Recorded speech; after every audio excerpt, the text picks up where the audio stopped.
Retour sur le plateau de TV Finance, David Derry avait la parole, il l'a toujours, mais cette fois c'est sur les cryptos, un sujet tellement attendu, toujours de bonnes affaires à faire. Vous nous parlez de quoi aujourd'hui, David? Alors on va parler un peu de Bitcoin et de l'Ethereum au début, après on parlera un peu de finances décentralisées qui est en ce moment à la mode. Donc le Bitcoin qui pour le moment reste toujours aux alentours des 12 000 $. On voit qu'on a du mal à dépasser ces niveaux. On a tapé rapidement un plus haut au 20 août aux alentours de 12 500 $, qui a été pour le moment le plus haut de l'année 2020. Mais on n'arrive pas à dépasser ces niveaux-là pour le moment. Donc intéressant de suivre le Bitcoin, étant donné que l'industrie crypto est quand même en grande forme depuis le début de l'été, avec un Ethereum qui est passé à un peu plus de 450 $ ce matin, et d'autres crypto-monnaies qui ont tout simplement explosé. Donc on peut penser à des cryptos comme Tezos par exemple, ou Cardano qui progresse très bien, depuis le début de l'année. Donc là on a une résistance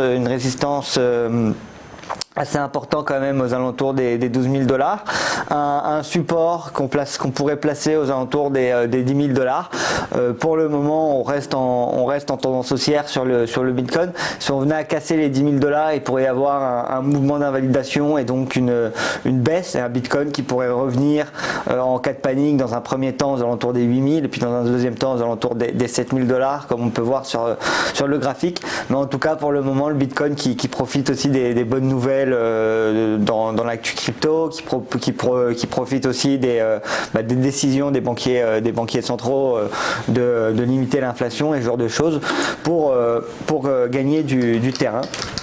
On a aussi Ethereum qui lui en quelques mois a presque doublé. On était à moins de 150 $ pendant le pic du coronavirus en mi-mars, et on s'est vite repris pour atteindre 456 $.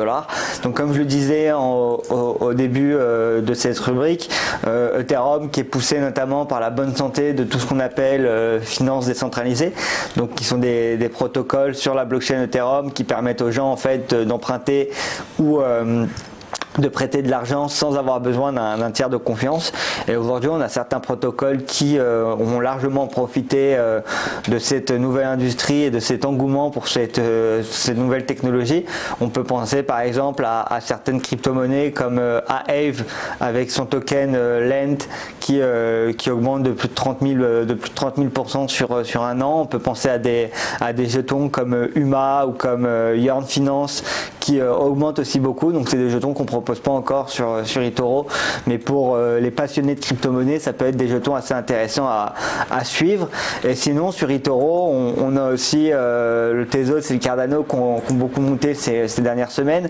On a le Tezos qui est redescendu un peu après avoir dépassé les 4 $. On avait même dépassé les 4,20 $, on était presque arrivé aux alentours des 4,50 $ pour ensuite se rapprécier un petit peu. Donc là aujourd'hui on est aux alentours des 3,30 $. Et pareil pour Cardano qui justement au mois d'août a pu mettre en place sa mise à jour de son logiciel, et donc qui a fait une mise à jour qui s'appelle la mise à jour Shelley, qui a été réalisée avec succès. Donc on peut voir que ici depuis le mois de juillet on a quand même eu une belle hausse parce qu'on était aux alentours de 7 centimes, et là on a atteint 15 centimes, on a tapé un peu plus que les 15 centimes qui jouera aujourd'hui maintenant le rôle de résistance assez important.